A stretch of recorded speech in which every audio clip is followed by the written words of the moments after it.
Olá, seja bem-vindo.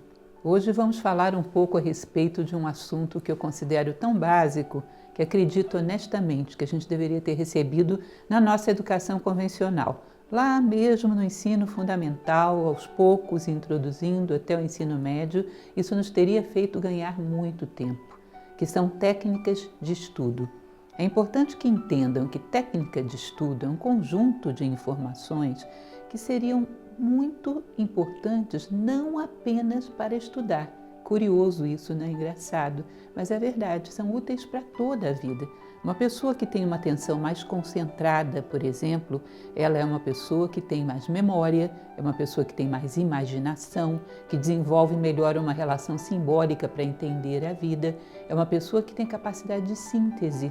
Ou seja, você conversando com alguém, você tem que saber o que essa pessoa está querendo te dizer, onde ela quer te levar, uma mensagem que você recebe de mídia, qual é o centro, qual é a ideia principal, o que estão querendo te sugerir.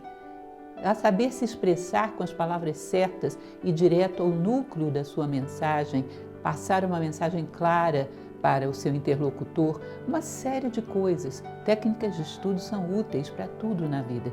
Em determinado momento a gente tem que olhar para trás e saber sintetizar, por exemplo, as coisas mais importantes da nossa vida. Que nisso consiste, nós assim aprendemos, nós assim crescemos. E síntese, capacidade de resumir e extrair as ideias principais, são fundamentais dentro da técnica de estudo, fazer boas sínteses. Isso é extremamente importante.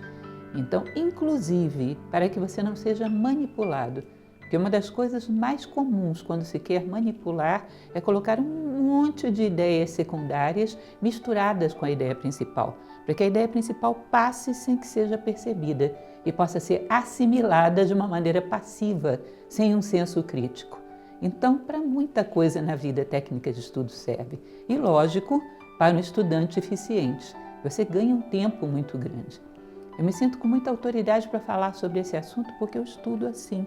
Tenho sempre um volume razoável de coisas para estudar, faz parte da minha vida, eu estudo constante e sempre uso essas técnicas. Hoje já estão automatizadas para mim, nem penso que estou usando. Automaticamente lido com o meu material de estudo dessa maneira. Então eu considero que foi um grande ganho para mim e por isso passo para vocês. Agora, como qualquer conjunto de técnicas, vai ter algum efeito se você coloca em prática, desenvolve alguma habilidade, porque quando você começa é muito difícil. Quando a gente começa uma técnica nova, sempre no período de aquisição do novo hábito, dá mais trabalho do que o que você fazia antes. Então é mais confortável voltar ao estágio anterior. Mas uma vez que você firmou o novo hábito, isso te faz ganhar muito tempo. Com qualquer coisa que você aprenda é assim. Então, se tiver a consistência de praticar, de continuar praticando até inserir isso como hábito, você vai perceber que isso te dá um ganho de vida muito grande. E espero que façam isso. Nós estamos tendo aqui um workshop, que é um resumo de um curso muito maior. Então, são exercícios fundamentais, ideias fundamentais para que você possa praticar algumas coisas da técnica de estudo, possa trazer algumas delas para a sua vida. Vamos lá? Então, a primeira coisa que eu falo nesse curso é exatamente que técnica de estudo permite um contato inteligente com o mundo, sensível, atento e concentrado. Que é exatamente o que eu falei, perceptivo e inteligente, indo direto ao foco do assunto que está sendo tratado. E ele vai te permitir o ganho de 1000 coisas, capacidade de leitura ativa, agilidade mental, facilidade de memória, de expressão, capacidade de análise e de síntese, enfim, muitos ganhos que a gente tem quando a gente aprende técnicas básicas de estudo. E assim eu espero que seja com vocês. Vamos então para as nossas técnicas. Primeira coisa que é importante entender, a maneira como você estuda influencia diretamente se você gosta ou não da matéria. Sabia disso? Eu detesto estudar tal coisa. Em primeiro lugar, nunca, jamais diga isso de matéria nenhuma, porque senão você está se condenando a jamais estudar aquilo de maneira eficiente. Você não diz que é difícil, você não diz que é chato, você não cria estereótipos em cima da matéria, porque senão você vai levar essa forma psicológica para o estudo e não há técnica que vai salvar, você vai ser um péssimo estudante. Jamais diga isso. E uma vez que você entra limpo e disposto a rever as suas posições diante daquela matéria, a maneira como você lida com ela vai ser muito condicionante de como você vai, qual a relação que você vai desenvolver com ela, se você vai gostar ou não. A gente aprende a gostar. Uma das coisas fundamentais na vida se chama formação de caráter. Aprender a gostar das coisas que nos fazem crescer, das coisas que nos fazem bem e aprender a rejeitar as coisas que nos regridem, que nos bestializam, que nos desumanizam. Isso é uma definição clássica de formação de caráter. Portanto, estudando bem, você aprende a gostar das matérias. Acredite, isso realmente acontece. Né? Que mais? Eficiência é inteligência, mais esforço, mais técnica. Ao longo da minha vida, cansei de ver estudantes que param tudo, de repente, para estudar para um concurso público. Param a sua vida, param de estudar filosofia, param de estudar tudo e vão se dedicar a estudar para um concurso público. Colocam 10 horas, 12 horas de estudo por dia. Pela maneira como eles estudam, eu sempre digo com toda certeza, se estudassem 3 horas com uma boa técnica, assimilariam mais do que essas 12. Eu cansei de ver pessoas que chegam na 10ª hora já não lembram mais de nada que começaram a estudar, não tem um método para guardar as coisas que foram estudadas, não tem um foco, não sabe extrair a ideia principal. Às vezes 12 horas, resumida em 3, um bom estudante com boas técnicas, em 3 faria mais. Eu acho incrível como é que você chega para uma pessoa e pergunta, você leu um livro? Li todo esse livro. Me diz mais ou menos quais são as ideias. Ah, não lembro. Como assim? Nenhuma? Não lembro, faz muito tempo que eu li, eu teria que ler de novo. Pelo amor de Deus, às vezes é um livro grande, 300, 500 páginas, você vai ficar relendo a vida inteira e não vai assimilar nada? Como é que as coisas que passam por você não assimila coisíssima nenhuma? Tal ponto que tem que ler de novo e às vezes se surpreende quando lê de novo, porque não lembra nada. Eu tenho um hábito ao longo da minha vida que eu faço sistematicamente, fichamento de tudo que eu leio com um bom resumo. Você quer saber o que foi um livro que eu li há 20 anos atrás? Eu tenho meu fichamento. As ideias principais estão todas lá e de tanto ler esse fichamento, eu acabo memorizando. Então não perco as coisas. A gente tem muita coisa boa para ler na vida, muita coisa boa para estudar, para ficar lendo 10 vezes o mesmo livro porque não sabemos guardar nada. Ou uma aula, perdi uma aula e alguém me pergunta, o que foi a matéria, como é que foi? Ah, não sei, não lembro. Você me pergunta assim de chofre, não lembro de nada. Tudo tem que ser muito bem anotado, tudo tem que ser muito bem sintetizado, tem que saber trabalhar com uma técnica em relação às informações que você recebe, porque senão você está jogando o seu tempo fora. Eu digo com toda seriedade, um bom estudante em 3 horas faz mais do que muita gente por aí em 12. Aquele volume enorme de matéria não memoriza nada, não guarda nada, não tem foco, não tem ideia principal, não tem coisa nenhuma. Tá? E isso é sério e eu sei que funciona.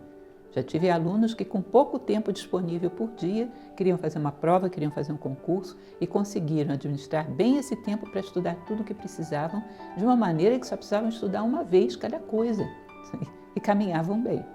Tá? Então esse é um fato, funciona assim mesmo. Tá? Então se você tem inteligência e esforço, mas não tem técnica, você está perdendo o seu tempo. Porque inteligência e esforço são fundamentais, porém uma boa técnica te ajuda a potencializar essa inteligência e esse esforço, de tal maneira que você realmente tem avanços significativos, não fica freado no mesmo lugar. Tá? Muita gente fracassa por falta de técnica. Condições para o estudo. Normalmente num curso a gente fala longamente sobre isso, eu vou resumir para vocês sinteticamente as condições gerais que a gente tem que ter. É lógico que tem as condições pessoais físicas, ou seja, ter dormido uma boa noite de sono. Se você, por exemplo, precisa estudar uma coisa que tem um certo grau de complexidade, cuidado com refeições muito pesadas, porque elas vão baixar a sua atenção, ou então não estude por 2 horas após essa refeição. Enfim, tem uma série de condições físicas básicas que são quase que intuitivas. A gente sabe o que não deve fazer, né? Do ponto de vista mental é onde é mais complexo, onde a gente tem que reunir mais condições. Treinar um pouco mais de concentração, de organização do nosso espaço, concentração. Existem inclusive cursos muito bons de concentração. Tá? Às vezes memorizar determinadas palavras, poemas, coisas desse tipo, para te ajudar a treinar a memória, porque nós somos às vezes muito pouco usamos muito pouco a nossa memória, portanto acreditamos até que não a temos. E de fato todos nós somos dotados de uma memória muito boa. Falta treino, falta uso. Então, boas condições de concentração, de organização, uma postura ativa, vamos falar bastante sobre isso, motivação interna e repetição. São coisas fundamentais no plano mental. Uma predisposição positiva em direção ao estudo. Estar concentrado, estar interessado, ter uma postura ativa, ou seja, eu parto para perguntas, eu parto para fazer um diálogo com o autor de um livro, por exemplo, e não receber tudo passivamente. São boas condições mentais, das quais a gente vai falar um pouco mais adiante. Condições ambientais, isso também é fundamental. Eu acho engraçado que as pessoas em geral se queixam. Eu não tenho um lugar para estudar, minha casa é dificílima, não tenho lugar para estudar. Aí você entra na casa dele, aquela sala enorme com sofá confortabilíssimo na frente de uma televisão. Espaço para estudar não tem, mas para televisão é prioridade total. Por aí você vê quais são as prioridades da vida de uma pessoa. O que você precisa para estudar não é muito, mas precisa de um canto onde você tenha uma boa mesa, uma parede que de preferência não tenha nada nela, ou seja, nenhum apelo visual, e que você possa ter uma mesa que dê para colocar alguns livros em cima, um espaço limpo, que você possa ficar ali mais ou menos concentrado. Vou te dizer uma coisa, uma pessoa que tem um bom grau de concentração, uma pessoa que treinou bastante a sua concentração, você coloca ela para estudar numa estação rodoviária e ela se concentra. Mas quem é aprendiz não sabe fazer isso. Precisa produzir condições ideais. Condições ideais são o mínimo apelo visual que você possa ter. Uma pessoa bem treinada faz qualquer coisa, sei lá, está aprendendo a andar de bicicleta. Para aprender, você precisa de um chão bastante plano, boas condições. Depois que aprendeu, faz de tudo com a bicicleta em qualquer terreno e está tranquilo. Tá? Então, as condições de aprendizado, quando a gente não tem um bom hábito de estudo, é uma mesa limpa, uma parede limpa diante de você, pode ser um cantinho num quarto, mas é importante que haja espaço para isso, porque significa que você dá prioridade a isso. Porque nós priorizamos as coisas que são importantes na nossa vida. A gente entra em todas as casas e vê que a televisão é prioridade, porque é um espaço enorme para ela. E estudar, não, para isso eu não tenho espaço. Então não é importante na sua vida, porque você considera que seria bem feito. Então condições ambientais são muito importantes. Condições temporais. Fundamentalmente, condições temporais, é claro que significa você reservar um tempo para estudar, ter um tempo específico para isso, mas considera também você levar em consideração o seu estudo durante toda a sua vida. Eu tenho um amigo que ele é uma pessoa tremendamente culta, uma das pessoas mais cultas que eu já conheci na minha vida. E sempre que a gente pergunta, você estuda muito? Ele conta a mesma história. Eu não estudo muito, mas desde a adolescência eu estabeleci um hábito, 3 páginas por dia, que eu cumpro rigorosamente. 3 páginas por dia. 3 páginas é uma leitura, se não for um texto muito difícil, né? Uma leitura super rápida de se fazer. A gente deveria ter condições de distribuir no nosso tempo, para quem é um bom estudante e gosta de estudar, pelo menos uma página por dia sempre. Ou seja, eu estou indo de férias. Eu coloco na minha bagagem um livro? Ah, não, em férias eu não quero saber de leitura. Você não vai ser um bom estudante, você não gosta de estudar. Não inseriu isso na dinâmica da sua vida. Aquele que curte, gosta de estudar, nas férias vai um livro. Claro que vai, pelo menos uma página por dia. Ou seja, tem um espaço que você cria um hábito. Tem um espaço dentro do seu tempo que não é sacrifício você reservar tempo para estudar. Você já tem esse espaço reservado. Pode ser um pouco menor, pode ser um pouco maior, mas eu estudo como hábito, sempre. Alguma coisa eu estou sempre lendo, estou sempre me informando, estou sempre procurando oportunidades de avançar naquele livro que eu estou lendo. Ou seja, eu estou sempre acompanhado de algum tempo reservado para estudo. Isso é uma condição temporal importante. Eu considero um bom estudante aquele que, para as férias, leva um livro. Isso é sinal de que aquilo que ele considera como diversão inclui estudar. Esse vai se tornar um bom estudante e aprendeu a gostar. E isso é um elemento fundamental. Criação de planejamento. Isso sempre é um ponto inicial para qualquer coisa que você vai estudar. O que você faz? Abre aquela matriz, coloca em cima segunda a sábado, às vezes até segunda a domingo, dependendo de em que ritmo de estudo você está, e do lado coloca os horários, não é? E você vai distribuir as disciplinas que você vai estudar. Tá bem, é assim mesmo que faz. Porém, tem algumas coisas que você tem que considerar quando faz esse horário, para que ele possa ter algum sucesso. Eu fico muito impressionada, tenho 2 filhas que hoje já são 2 jovens adultas, mas elas passaram por adolescência e passaram por ensino médio.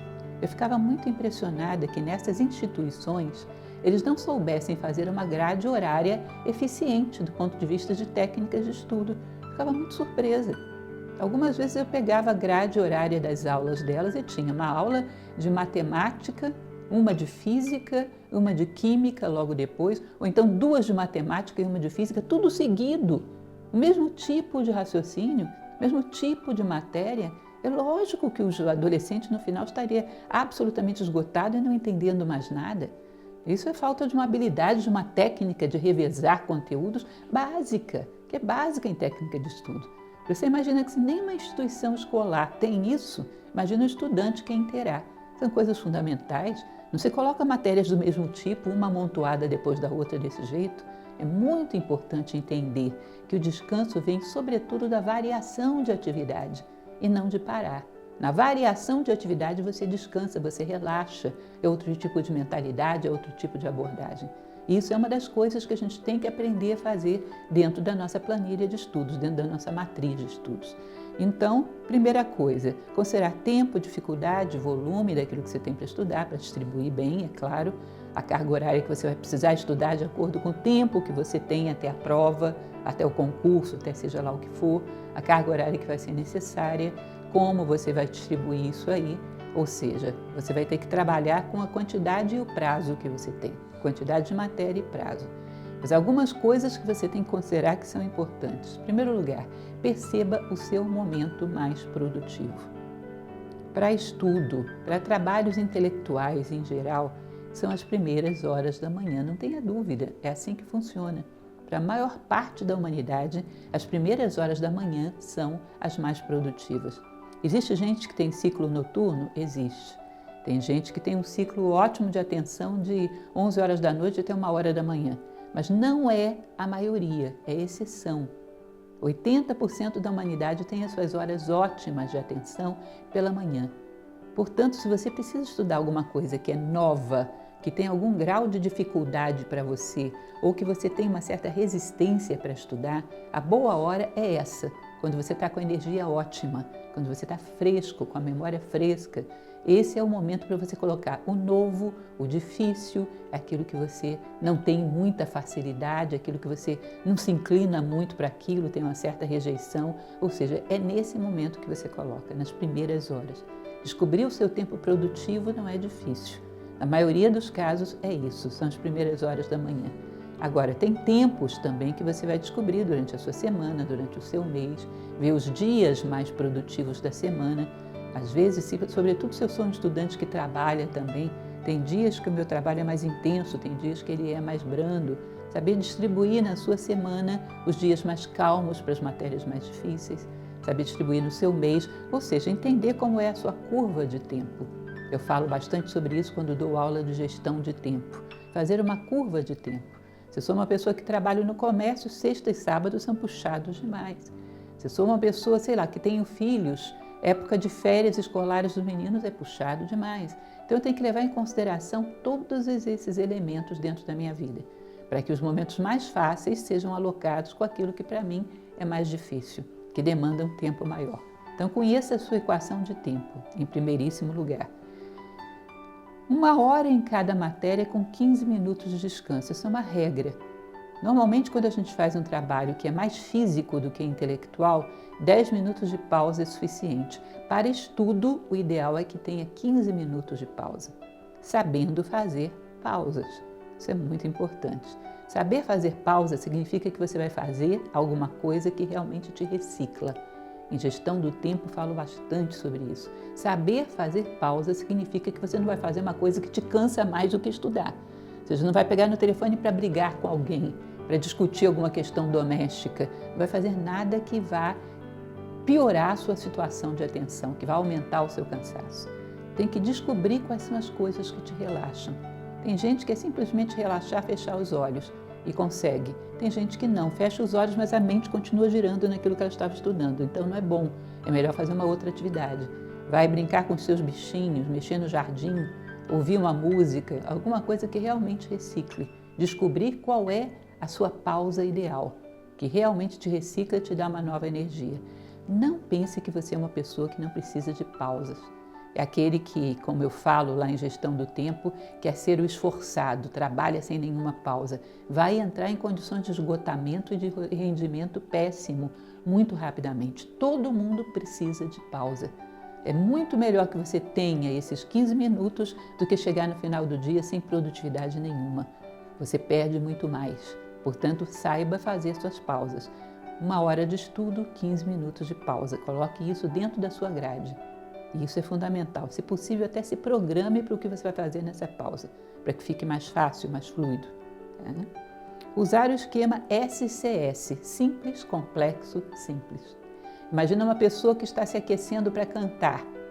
Eu já fiz canto uma ocasião e era sempre a mesma coisa. Tem um iniciozinho que é só para aquecer a voz. Aí depois você começa a cantar para valer. E no final tem um desaquecimento, que também é alguma coisa simples. A mesma coisa é para estudar. Eu comecei agora a estudar, entro direto numa coisa muito complicada, você vai perder um tempo meio fora do ar, até que entre naquela sintonia. Você pode se poupar esse tempo meio fora do ar. Se você começa, faz uma pequena introdução com coisas mais simples. Talvez nessa mesma matéria, revisando uma coisa que você já viu, que seja mais rápido, mais simples para você entender. Pegue aí pelo menos uns, 5 minutos para isso. Começar com uma coisa simples, que te atualize, te coloque no ar. Bom, peguei o ritmo. Aí agora eu vou estudar as coisas que são novas, que são um pouco mais complexas. No final, a mesma coisa. Alguma coisa simples, uma mera revisada, uma coisa mais simples que desaqueça. Se você não desaquece, você vai continuar com a mente girando naquele assunto. Não vai conseguir fazer a pausa e talvez te atrapalhe até no próximo horário de estudo. Então, saber fazer um aquecimento e um desaquecimento rápido com coisas que sejam mais simples para você. Uma boa revisão de coisas que você já estudou é bom, é mais fácil, você já sabe, ao invés de coisas novas. Isso é uma boa técnica. A gente tem que providenciar para que a gente esteja bem. Se nós não estamos bem, o tempo é um desperdício. Jogamos tempo fora. Então, nós temos que ter um cuidado muito grande para que estejamos bem o tempo todo. Buscar variar as matérias. Aí sim, digamos numa grade escolar, você teria que ter matemática e história, matemática e português, matemática e artes, alguma coisa desse tipo. Nunca matemática e física, não funciona. Tem que variar as atividades. Então, dentro de qualquer programa de estudo, você tem coisas que têm uma tendência mais humanista, coisas que têm uma tendência mais exata, vai conjugando esses elementos. Coisas que têm tendências opostas, um relaxa mais, o outro é um pouco mais tenso, um tem um grau de dificuldade, o outro é mais simples para mim. Vá vendo, às vezes num programa é só, direito, mas dentro daquele programa tem alguma coisa que é um pouco mais fácil para mim, um assunto que eu gosto mais. Vá revezando com aqueles que são mais difíceis. Esse revezamento é fundamental para a produtividade. 3 horas estudando o mesmo tipo de coisa, você já vai estar com um rendimento péssimo. Já não vai estar mais conseguindo prestar atenção em nada. É assim mesmo que acontece. E a gente muitas vezes desconsidera isso. Então, saiba revisar os conteúdos, saiba revezá-los, de maneira que eles não fiquem esgotadores.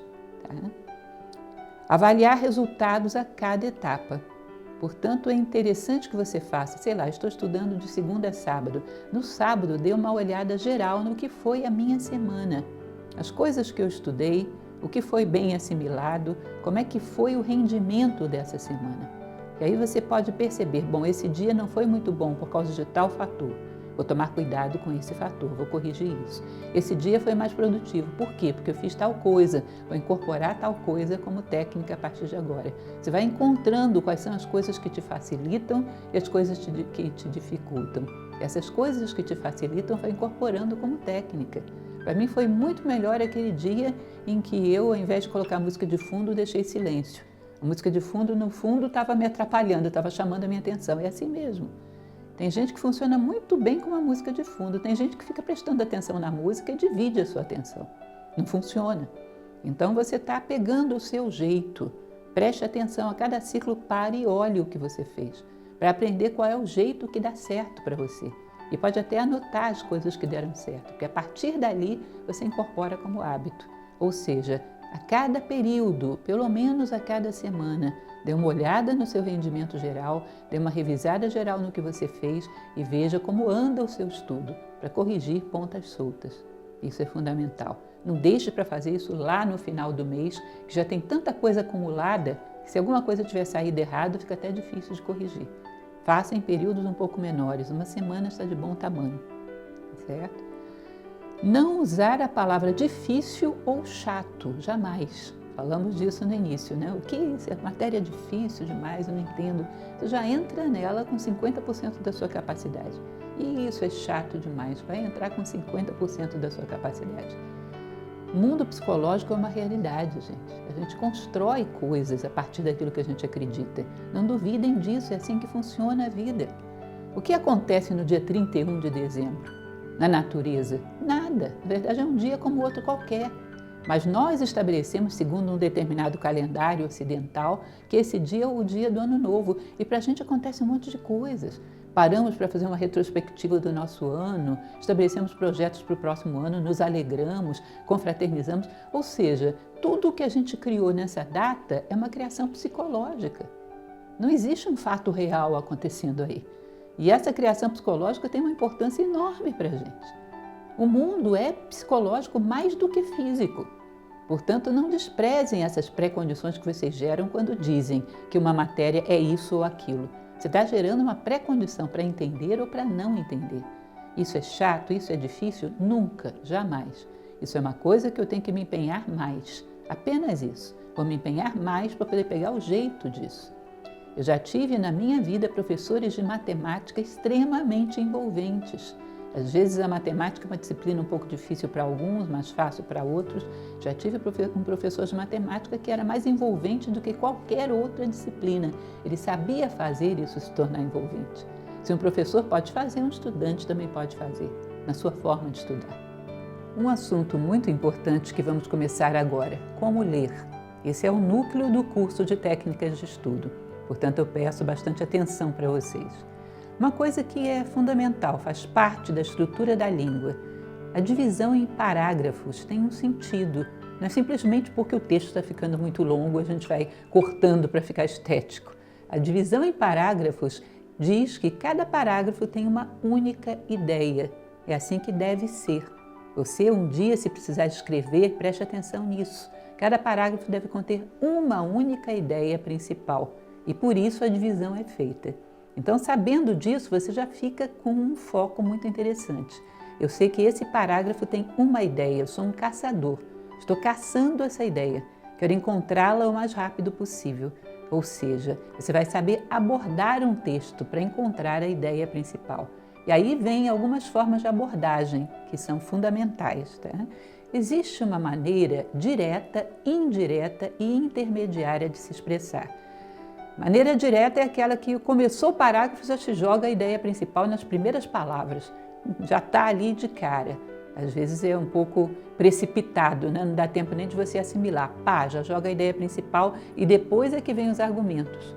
Tem outros não, que primeiro colocam uma contextualização no início. Hoje é um belo dia para falarmos sobre isso. Enfim, dá uma contextualizada no início, depois vem a ideia principal e depois vem as ideias de apoio. Esse é o estilo intermediário. E tem o estilo mais complicado, que é o indireto, que eu costumo dizer que era aquele dos vendedores de enciclopédia do passado. Vocês hoje não sabem mais o que é isso, porque isso não existe há muito tempo, mas no passado as pessoas vendiam enciclopédia de porta em porta. Como ninguém queria comprar enciclopédia, elas batiam, a gente abria a porta e eles não diziam o que queriam. Ficavam te enrolando, falando meia hora e só lá no finalzinho diziam que estavam querendo vender uma enciclopédia. Esse é o estilo indireto. A ideia principal chega lá no finalzinho do parágrafo. Ele já te prendeu um tempão e não disse o que queria. Só lá no final do parágrafo vem a ideia principal. Existem essas três possibilidades. O ideal seria um estilo intermediário, onde primeiro você contextualiza, depois a ideia principal e depois ideias de apoio. Mas isso pode estar misturado de todos os jeitos que você possa imaginar. Vai do estilo do autor, vai daquilo que ele está querendo passar, enfim, varia muitas vezes de muitas formas.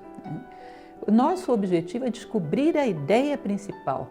E para isso vamos ter que aprender a identificar as ideias que não são principais, porque elas nos apontam muito rapidamente. Quando você cria essa habilidade, muito rapidamente você vai pegar uma ideia secundária e ela te aponta onde está a principal.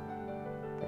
Então você localiza numa rapidez tremenda qual é a ideia principal de um parágrafo longo, se você sabe identificar quais são as ideias. Então, a primeira ideia que normalmente se usa é a contextual. A ideia de contextualização não está informando coisíssima nenhuma, está montando o cenário. É aquela história, hoje está um belo dia para falarmos sobre isso. Hoje eu amanheci inspirado para conversar com você sobre tal coisa. Veja como hoje está agradável, seja lá o que for. Alguma ideia que crie só um cenário para que a linguagem comece a se tornar séria a partir daí. Ou seja, esse primeiro momento, às vezes, é só uma contextualização. E às vezes não é o primeiro momento, às vezes joga lá no meio, joga lá no final, identifica ideias contextuais. Não trazem informação, só montam um cenário. Aí existem as ideias de apoio, e essas é importante que você conheça, porque rapidamente, conhecendo as ideias de apoio, você identifica para onde elas estão apoiando, para onde elas estão apontando. Tá? Vejam bem, ideias de apoio podem ser reiterativas, de contraste, exemplificativas e argumentativas. Eu sempre uso um parágrafo, já que a gente não tem aqui condições de fazer exercícios acompanhados, estamos à distância, mas eu uso um parágrafo como um exemplo para você. Imagine que seja um parágrafo onde alguém está pedindo uma jovem em casamento. Ele começa, hoje é um belo dia para falarmos sobre coisas profundas da nossa vida, e aí ele começa a colocar ideias de apoio. Quais são as ideias reiterativas? As ideias reiterativas são aquelas que repetem a ideia principal para dar ênfase. Então, quer casar comigo? Quer juntar os nossos chinelinhos na beira da cama?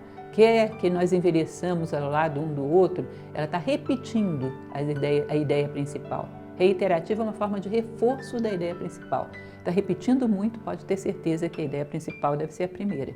As outras estão só apoiando. Tá? A outra, de contraste. A ideia principal é quer casar comigo, não é isso? A ideia de contraste é porque quem não casa costuma ficar muito infeliz, solitário, ter uma velhice muito triste. Ou seja, aponta o oposto do que a ideia principal está apontando. Por outro lado, quem não casa, etc, etc, etc, etc.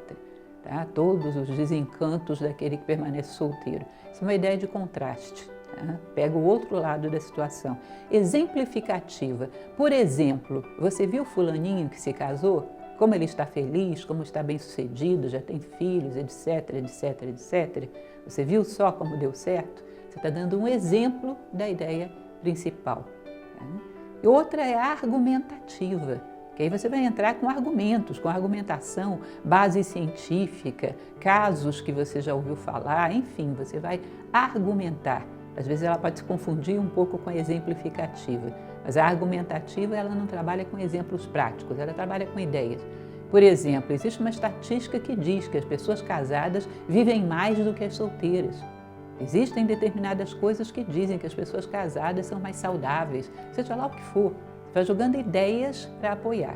Então, se eu pego um texto e tenho uma ideia que diz, há uma estatística que fala que as pessoas casadas vivem mais do que as solteiras, eu já sei o que é a ideia principal. Esse cara está querendo casar.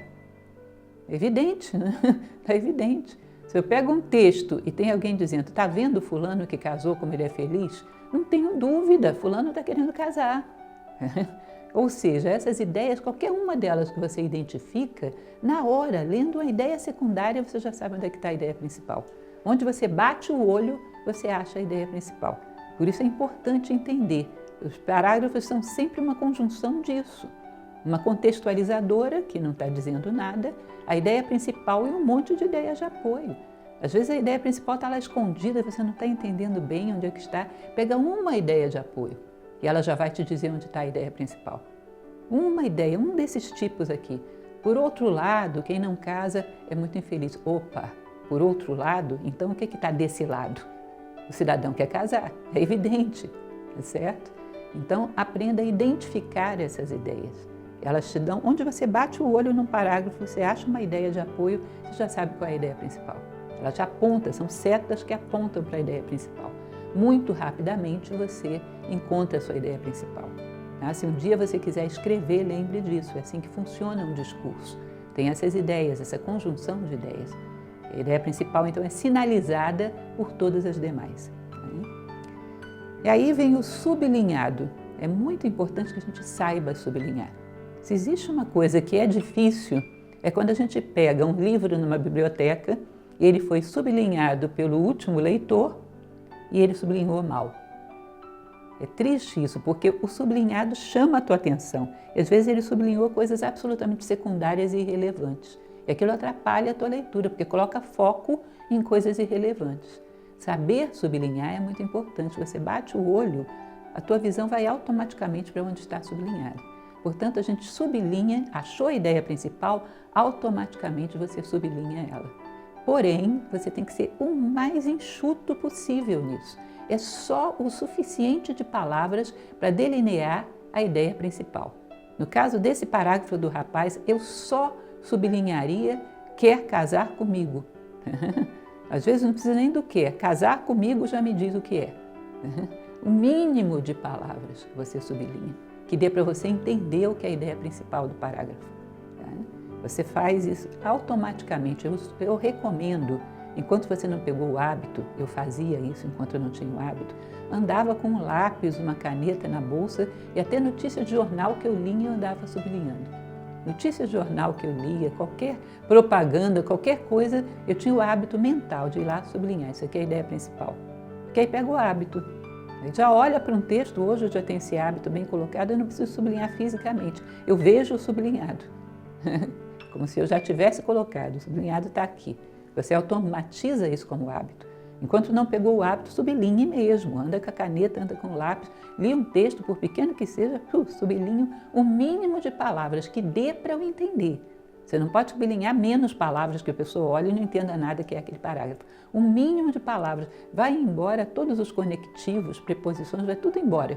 Fica ali os substantivos fundamentais, os verbos fundamentais, para delimitar o que aquele parágrafo está querendo dizer. Portanto, aprender a sublinhar é muito importante.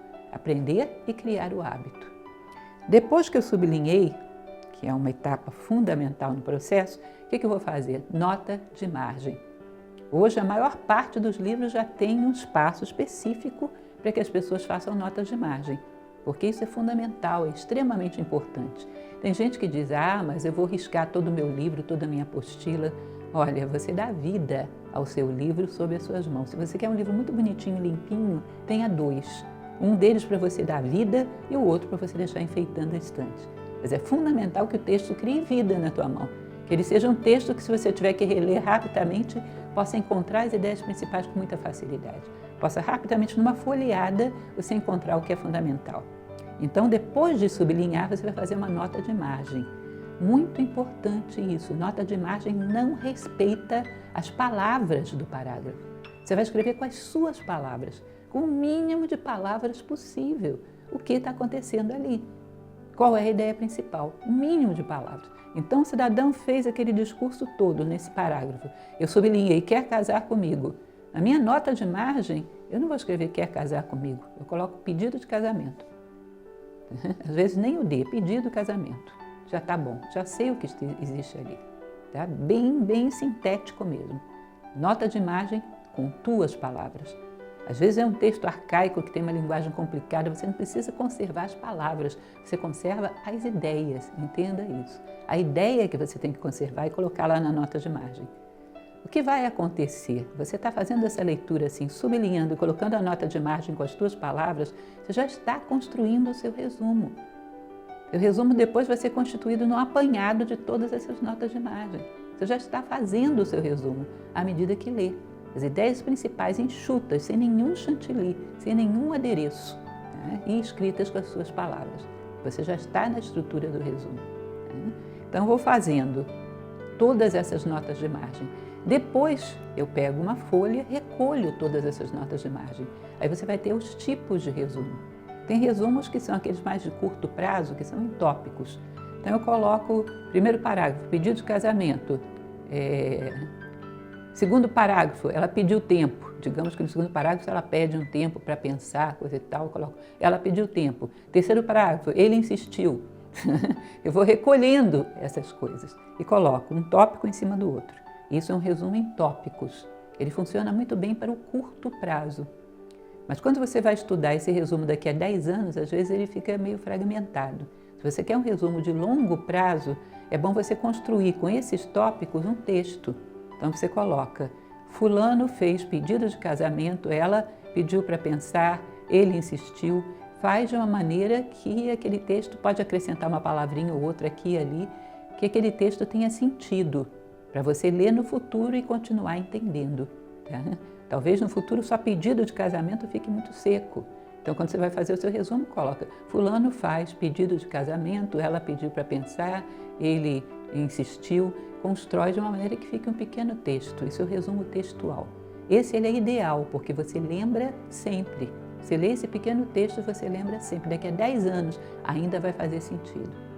Tem gente que gosta de fazer outro tipo de resumo, que é o chamado resumo gráfico, mapas mentais, vocês devem conhecer isso, existem cursos disso, inclusive. Aí coloca a ideia principal, coloca um monte de setinhas, um monte de coisas. Isso aí para muitas pessoas funciona, gera um impacto visual, aquelas coisas todas juntas numa folha só. Para aqueles que gostam, eu recomendo, mas para nem todo mundo funciona muito bem. Para mim, por exemplo, eu tenho uma ideia muito cronológica de uma ideia depois da outra. Aquilo me deixa confusa. Em geral, eu fico sem saber onde começar. Não funciona para mim.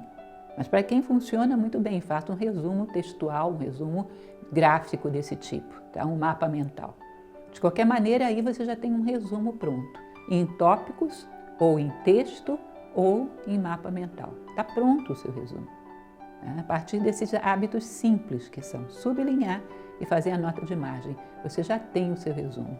Resumo ideal, gente, ele tem que ter de 10 a 20% do tamanho do texto. É fundamental. Então, se eu tenho um texto de 20 linhas, o resumo não pode passar de 4 linhas. É o tamanho ideal, senão você está exagerando. A menos que seja um texto de um assunto muito específico, muito lotado de informações, ou seja, uma exceção, que fique muito comprovado que seja uma exceção, você pode fazer um resumo maior, mas na maior parte dos casos, na imensa maioria dos casos, dá para fazer um excelente resumo, com 10 a 20% do texto. Quantas vezes, ao longo dos anos que eu ensino técnica de estudo, eu já dei para as pessoas um texto de 20 linhas para resumir, ela me veio com um resumo de 21. Ou simplesmente pega um texto que tem 3 parágrafos, ela pega um parágrafo aleatoriamente e diz: isso é o resumo.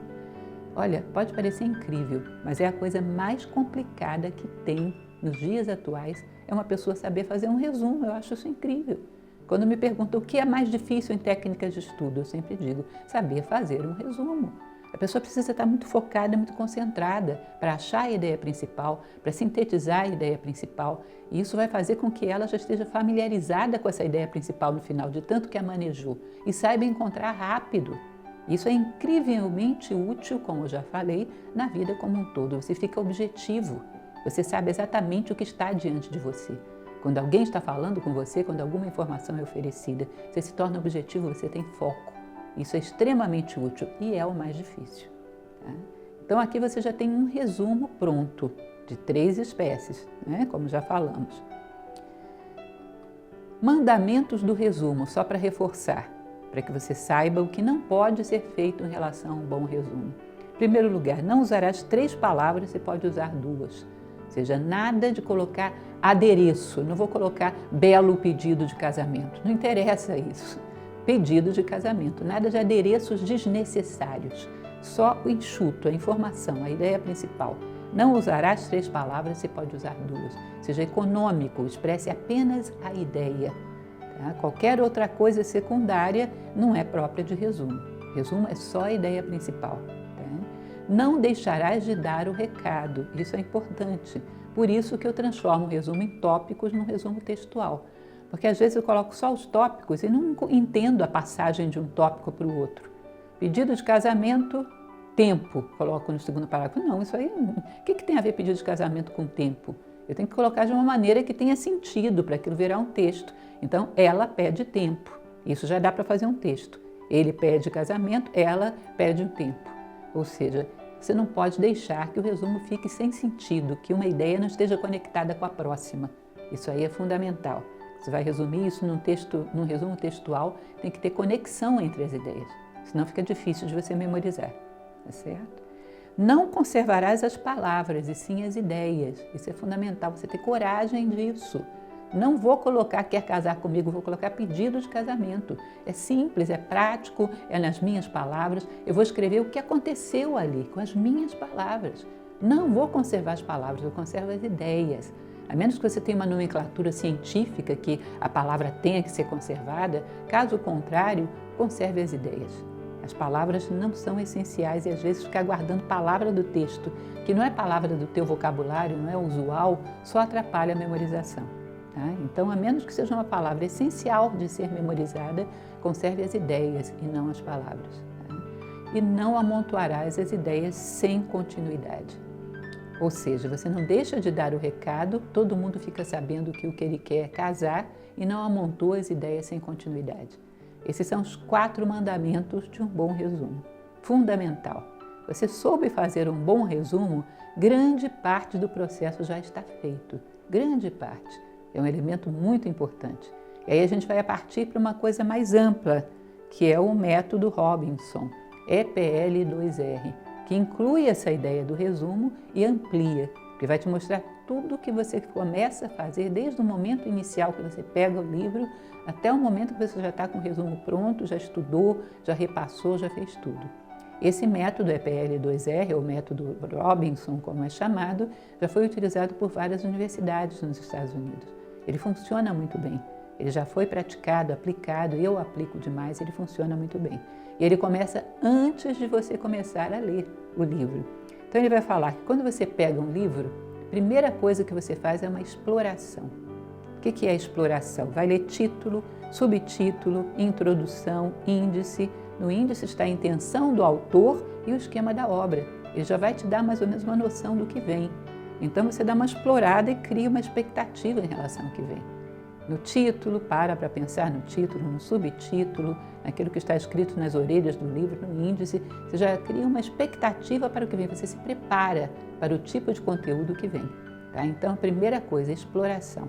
Faz uma boa exploração, prepara para o conteúdo, aí vem perguntas. Entendam que essa questão das perguntas eu acho genial no método Robinson, porque a leitura deixa de ser passiva, o cidadão está falando, eu estou aqui quieto. Não. A leitura é um diálogo. Eu coloco o autor contra a parede, eu quero saber o que ele tem para me dizer. Portanto, eu transformo título, subtítulo, ideias que estejam no índice, eu transformo em perguntas. Pegar, por exemplo, um livro de Luiz Fernando Veríssimo, As Mentiras que os Homens Contam. Eu leio esse título e faço uma pergunta. Como assim? Ele tem certeza que os homens mentem? Homens que ele está falando é sexo masculino ou é a humanidade em geral? Por que ele acha que os homens mentem? Por que você acha isso? Faça perguntas ao autor. E aí você, depois que você transformou, fez uma série de perguntas que vai obrigar o texto a responder, você faz uma linha mestra, que é: se eu fosse responder isso, eu diria tal coisa. Eu acho que os homens mentem porque não têm condições de enfrentar a verdade. Alguma coisa desse tipo, a minha linha mestra, que seria a minha resposta. Aí você vai procurar a resposta do autor. E, em geral, se é um bom livro, deve superar a tua linha mestra. Se é um livro razoável, deve ficar no nível dela. Se é um livro fraco, talvez tenha respostas piores do que a tua. Até isso dá para avaliar. Mas você transforma títulos e subtítulos em perguntas. Assim você vai para uma leitura ativa. Você está colocando o escritor contra a parede. Ele tem que honrar aquilo que ele prometeu. Ele te prometeu tal coisa, onde está tal coisa? Eu quero respostas para isso. Onde ele me comprova que isso é verdadeiro? Eu já vou para o texto procurando. É diferente você entrar num ambiente onde você não conhece nada e fica perdido lá dentro e entrar procurando alguém. Você já tem um foco. Quero fulano. Muito mais rápido, muito mais objetivo. Eu entro no texto já procurando ideias. Eu sei o que eu estou buscando. Então, fundamental saber transformar títulos, subtítulos, todos os preâmbulos que você pegar, transformar em perguntas e partir para a leitura já com essa presunção, com esse elemento prévio, colocando o autor contra a parede. O que mais? Quem tem uma pergunta tem um objetivo, e isso é verdade. Geração da linha mestra, e aí ele vai falar sobre leitura, EPL2R, Então, exploração, perguntas, aí vem a leitura. A leitura já falamos bastante sobre ela em separado, já para adiantar e transformar isso em miúdos, em detalhes. Então a leitura é bastante atenta com sublinhado, notas de margem e resumo. Isso é uma leitura bem feita. Sublinhado, nota de margem, resumo.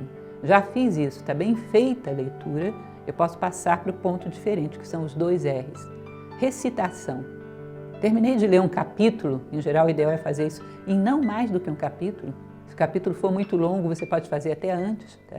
Você fecha o livro e conta a história para você mesmo. Começou desse jeito, foi para tal coisa, foi para tal coisa. Ah, aqui eu não sei. Não sei como é que partiu dessa ideia para essa, esqueci. Você percebe vácuos da tua compreensão. Corre lá no livro, preenche esse vácuo. Tá? E conta a história para você. Recitar consiste em fechar o livro e contar a história para você. Aí que funciona, aí que começa o verdadeiro estudo.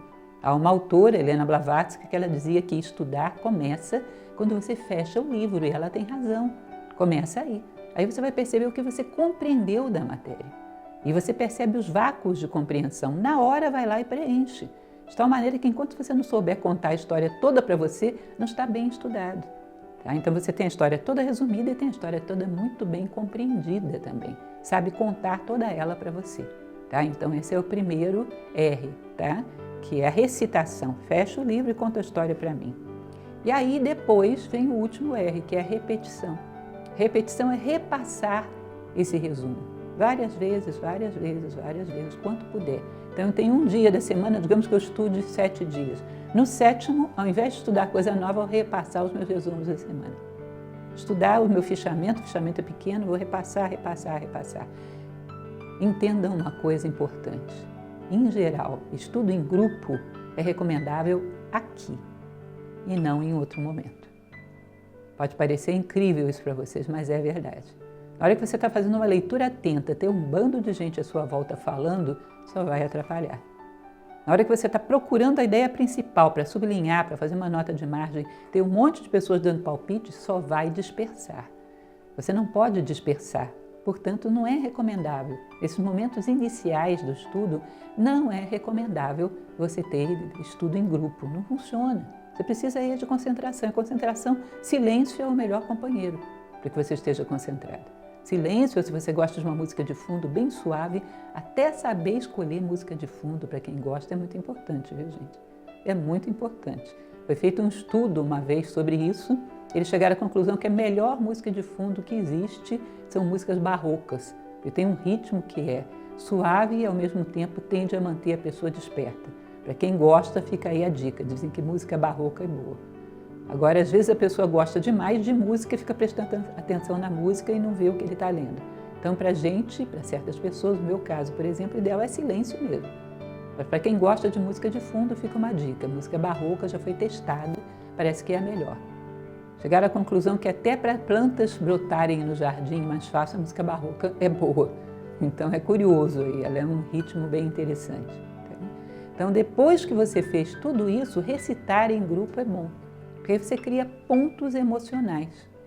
Você pega a sua fichinha, o outro pega a fichinha, um faz uma pergunta para o outro, aí o outro responde trocado. Nisso dele responder trocado, todo mundo ri, fica um ponto emocional. E essa matéria que ele respondeu errado, você não vai esquecer. Aí você fala uma besteira que não era aquilo, era uma palavra parecida, mas não era aquilo. Todo mundo ri de você e isso você não vai esquecer. Lembra lá no colégio, quando um dia o professor te fez uma pergunta e você não soube responder? Você esqueceu de todo o resto, mas isso aí você não esquece nunca mais. Era tal coisa e eu não soube dizer. Não é assim? Cria um ponto emocional. O estudo em grupo, nesse momento do repasse, ele pode ser muito útil, vai criando pontos emocionais. Tá? Mas aqui o estudo em grupo. Antes disso, concentração, silêncio ou música de fundo no máximo, nada mais. Tá? Pode parecer um pouco monótono, mas você precisa de concentração. Dispersão em todos os outros estágios só vai te prejudicar. Tá certo? Então esse é o método Robinson, desde o momento que você pegou o livro na estante. Explora, tá? Faz perguntas, começa a leitura muito bem feita, fecha o livro, recita para você, depois repassa o seu resumo várias vezes. Várias vezes repassa o seu resumo. Às vezes até repassando o resumo você pode descobrir erros no resumo. Aqui eu resumi demais, ficou faltando tal ideia. Pode até aperfeiçoar e corrigir o seu resumo.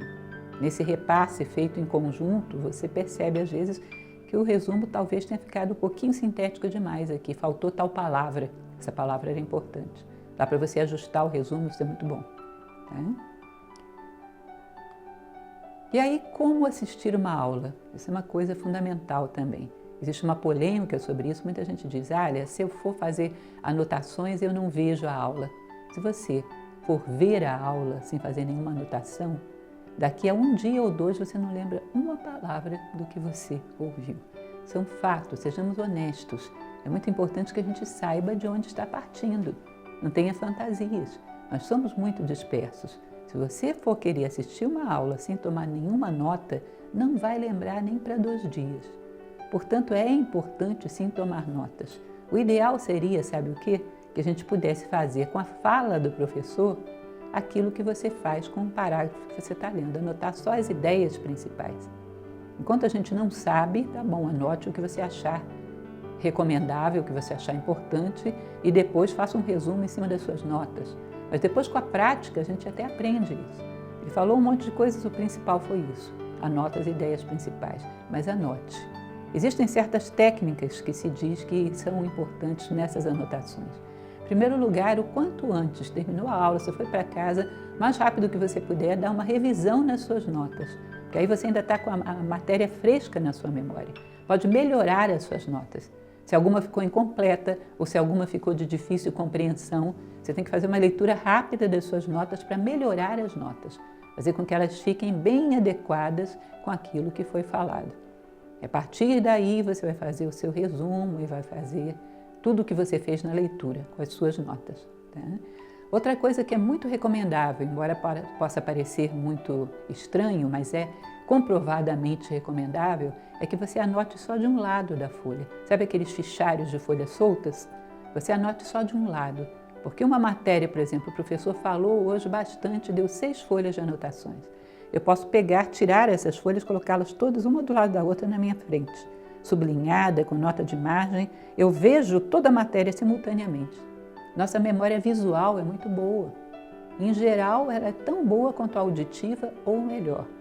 Há pessoas que têm mais a memória auditiva, há pessoas que têm mais a visual, mas você não pode desprezar a memória visual. Já deve ter acontecido com vocês, de, às vezes, estudar e depois, na hora da prova, lembra o desenho que tinha naquela folha que você estudou aquela matéria. A memória visual é muito boa. E essa forma de anotação ajuda muito a memória visual. Você estende todas as folhas, isso é a matéria, vê todas simultaneamente. Tá? Isso te dá uma noção do que é a matéria e do que você tem que saber. Isso ajuda bastante, trabalha com a memória visual. Portanto, se você puder fazer com um caderno classificador e anotando só de um lado da página, desperdiça um pouco de espaço, desperdiça, mas ajuda no estudo. É uma boa recomendação. Desenvolver símbolos para abreviaturas e destaques. Por exemplo, obviamente, certamente, esse mente eu desenvolvo um símbolo, é um risquinho. Sempre que tem um risquinho horizontal, já sei, é mente. Estabelece certos códigos que te permitam anotar com mais rapidez, com mais eficiência, tá? De tal maneira que você possa pegar as ideias principais. Se o professor fala rápido demais, eu tenho alguns símbolos que me ajudam a escrever mais rapidamente as coisas. Tá? Em algumas palavras repetitivas, eu posso criar um símbolo para elas, não só um N com um tio, alguma coisa que vá facilitando a sua vida. Mas símbolos que você conheça, pelo amor de Deus, não vai esquecer os símbolos depois, não adianta nada. Tá? Então, estabelecer alguns símbolos que acelere. Antigamente tinha muito uma arte que era a taquigrafia. As pessoas transformavam tudo num conjunto de símbolozinhos e anotavam tudo. Era uma técnica interessante, hoje se usa muito pouco, quase nada. Tá? Então, crie alguns símbolos seus para te facilitar a anotação. Aquilo que você não entender na aula, deixa um espaço em branco. Não entendi, não continua anotando depois. Não pula umas 3 linhas, deixa aquele espaço em branco. Você sabe que ali tem um lapso que tem que ser preenchido. Esse lapso que não foi preenchido, você vai pegar ou na anotação de um colega para ver o que ele anotou, ver se você entende, ou vai perguntar isso para o professor. O que foi dito aqui que eu não entendi? Esse ponto, essa passagem, eu não entendi. Tá? Você pode anotar 2 ou 3 palavras que digam que passagem foi, mas você tem que deixar um vácuo para que você saiba que ali está faltando alguma coisa e corra atrás de preencher depois. Não siga anotando e pule a ideia que você não entendeu, não faça isso. Tá? Então, deixa um espaço e depois corra atrás de preencher esse espaço. Tá? Aí você tem uma anotação de aula bem completa, bem perfeita, que depois é para você como uma leitura comum. Vai usar o mesmo processo de resumo, de repasse, de recitação, vai usar o mesmo processo que utilizou para uma leitura comum. E assim, a qualquer momento que você queira, às vezes muito tempo depois, você pode abrir uma anotação, um fichamento e tem o essencial daquela informação toda ali. Muito rapidamente você recupera. Que, aliás, se é, como eu já falei, algo que você consulta frequentemente, chega um determinado momento que um resumo você já memorizou. Se é algo que você tem o costume de passar por lá para dar uma olhadinha, chega uma hora que você memoriza os resumos. Eles não são difíceis de memorizar. E assim você vai acumulando informações ao longo da vida, não perde nada. E aí sim tem sentido. Eu estudei 3 horas, mas estudei bem estudado, essa informação vai ser guardada. Agora, eu estudei 10 horas de uma maneira totalmente sem técnica nenhuma, as coisas foram saindo na mesma velocidade que entraram. É uma perda de tempo. Não pense que estudar é só quantidade de tempo, é qualidade, é técnica. Isso são técnicas fundamentais, que com certeza vão te ajudar bastante. Bom, isso em resumo é o que a gente transmite nesse nosso workshop de 1 hora, que dá para você praticar. Essas coisas eu espero que você pratique, são técnicas básicas, dentro do tempo que a gente tem, que eu espero que você possa usar e veja o sentido que elas têm. Posso te garantir uma coisa, eu uso, eu estudo dessa maneira e funciona muito bem. E consigo gravar coisas a uma distância muito grande, tá? Às vezes por toda a vida, um determinado conteúdo. Tá? Então, aprenda a usar, vale a pena. O tempo que você vai investir para pegar o hábito vale a pena, porque depois a leitura vai fluir com muita facilidade para você. E vai ter muitas outras utilidades na vida, como eu já falei. Saber encontrar uma ideia principal, saber ter poder de síntese, saber captar o que estão te dizendo como ideia principal é muito importante para a vida como um todo, tanto para ouvir quanto para se expressar. É fundamental. Desenvolve concentração, foco e memória. É isso, eu espero que vocês tenham uma boa prática e que tenham sucesso com esse curso. Muito obrigada.